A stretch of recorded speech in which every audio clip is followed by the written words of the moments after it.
Oi gente, aqui é a Rei e hoje eu vim conversar com vocês sobre dois thrillers que eu li recentemente e contar pra vocês qual foi o meu favorito.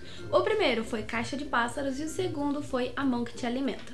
Vou começar falando sobre um lançamento de mais longa data, que é o Caixa de Pássaros do Josh Malerman. Esse livro foi publicado já há algum tempo e eu ainda não havia feito a leitura. Recebi esse livro em casa recentemente em decorrência do lançamento do filme da Netflix, né? A adaptação que a Netflix fez pra esse livro aqui, e logo que chegou aqui em casa já fiquei curiosa, quis ler antes de assistir ao filme, mas não deu certo, acabei assistindo antes de ler, mas acabei lendo também super rapidinho e já tô aqui, né, prontinha pra conversar pra vocês sobre o que eu achei desse livro aqui. Bom, nesse thriller psicológico aqui, a gente vai ser apresentado a um novo mundo que os nossos personagens estão vivendo. Nesse novo mundo aconteceu um fenômeno que ninguém entende exatamente o que é, em que existem criaturas que, quando os nossos personagens olham pra essas criaturas, eles acabam tendo algum tipo de surto psicótico, ficam meio loucos, têm alguns acessos assim, e acabam ou cometendo assassinatos ou suicídios, enfim, é uma coisa muito tensa, trágica e maluca. A gente já aqui no começo do livro é apresentado então a Mallory, e o livro é narrado em terceira pessoa com foco na Mallory, porém intercalado entre presente e passado. No presente, a Mallory está com duas crianças tentando salvar, né, a si mesma e as duas crianças dentro de um barco, tentando levar elas duas para um outro local que a gente ainda não entende no começo o que é. E então é intercalado nesse presente, né, da Mallory no barco com as crianças, e também no passado, em que a gente vai ser apresentado ao que aconteceu no mundo que levou as coisas a estarem no ponto que estão agora no começo do livro, quando a gente é apresentado pra Mallory já dentro desse barco. O livro é muito instigante, porque o autor retrata tudo de uma forma com bastante suspense, sabe? A gente não sabe exatamente o que são essas criaturas, a gente fica super curioso pra saber o que é, né, o que essas pessoas estão vendo, ao mesmo tempo que a gente fica também muito curioso pra saber o que vai acontecer com esses personagens, qual vai ser o destino deles, sabe? Eles vão conseguir ter algum desfecho ali satisfatório? Como que vai se dar essa história, né? A gente fica muito curioso, e também pra saber o que aconteceu com a Mallory até o presente, sabe? Que ela está ali no barco tentando se salvar. Porque justamente aqui no começo do livro a gente é apresentado pra Mallory indo pra uma casa em que tem ali outras pessoas também sobreviventes que estão tentando, sabe, sobreviver a tudo isso. E a gente é apresentado então esses personagens.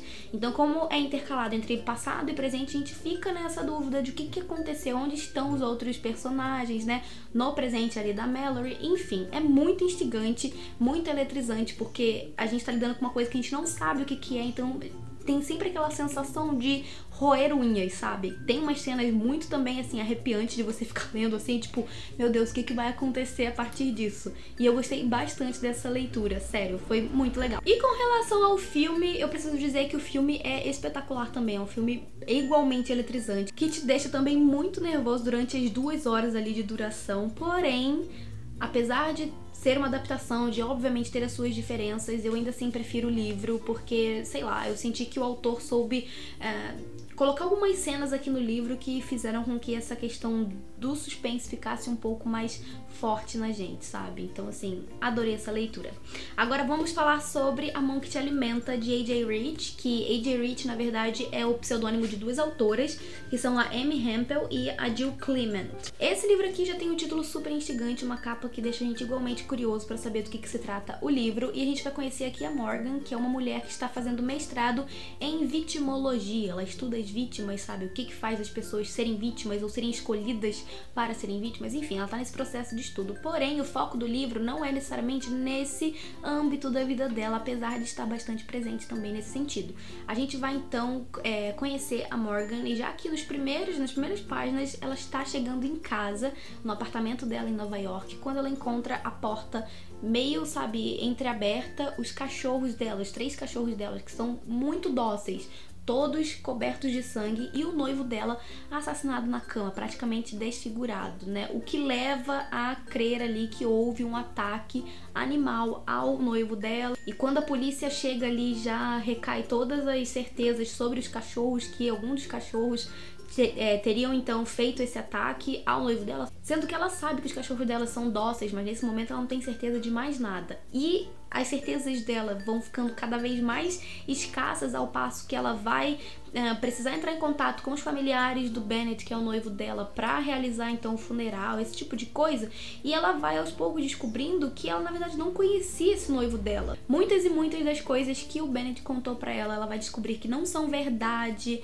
e enfim, né, a partir daí um monte de coisa que ela vai descobrindo vai somando a esse suspense e também a questão, né? Teriam sido os cachorros os responsáveis pelo assassinato ou teria sido ali um outro, sabe? Um outro agente que causou esse assassinato? Porque, de verdade, ela acredita que os cachorros dela são inocentes. E daí surge, então, esse suspense que ali ao longo do livro vai ser tratado pra gente junto da Morgan. Pra mim, essa leitura foi muito rápida, muito fluida. Literalmente, eu devorei o livro também bem rapidinho, assim, porque você fica curioso, você vai fazendo a leitura bastante rápido, porém, eu preciso dizer que esse livro aqui me decepcionou um pouco. Eu senti que, assim, algumas coisas relacionadas à trama foram muito fracas, ao meu ponto de vista, porque a Morgan, ao longo do livro, vai descobrindo certas coisas acerca do Bennett, e são coisas sobre o Bennett que são tão estranhas, assim, enquanto relacionamento, que pra mim é muito estranho imaginar que ela estivesse pronta, né, prestes a se casar com um homem que ela, na verdade, não conhecia. O próprio irmão dela nunca tinha conhecido o noivo, e ela tava prestes a casar com um homem. Enfim, são coisas pra mim que estão muito longe, tipo, muito longe da realidade. E isso pra mim fez com que a história perdesse um pouco de credibilidade, sabe? Eu não conseguia acreditar em certas coisas. Ao passo que ali já na metade do livro eu tinha meio que criado uma possibilidade pra história que no fim das contas se cumpriu, se mostrou verdadeira, então eu não tive nenhuma surpresa com o fim do livro. O desfecho pra mim foi bastante rápido, sabe? A resolução toda da história se deu de uma forma muito rápida, muito superficial. Eu senti que o livro poderia ser muito melhor do que ele foi. Eu acho que ele teve potencial, mas que as autoras não desenvolveram melhor esse potencial que elas criaram aqui pro livro. Portanto, dos dois livros, o meu favorito foi o Caixa de Pássaros, sem dúvida, um livro que eu indico demais pra vocês. Na verdade, os dois livros aqui eu indico demais pra vocês tirarem também as suas próprias conclusões, né? Porque o que eu acho pode não ser o que você acha. Então, dois livros que você vai ler bem rapidinho, de thriller, assim, bastante eletrizante, que você vai ficar curioso pra saber o que acontece, vai devorar os livros com certeza. Porém, dessa batalha aqui, né, desse duelo, o Caixa de Pássaros venceu pra mim, foi o que eu mais gostei. E eu quero saber o que vocês acharam do vídeo, se vocês gostaram das indicações, se vocês têm curiosidade ou se vocês já leram algum desses livros. Comenta aqui embaixo o que você achou do vídeo. Aproveita pra deixar o seu curtir aqui embaixo e se você for novo, também já aproveita pra se inscrever e ficar por dentro das próximas novidades, porque tem sempre coisa nova saindo por aqui. Então eu vou ficando por aqui, a gente se vê então no próximo vídeo. Um beijão e até lá, tchau, tchau!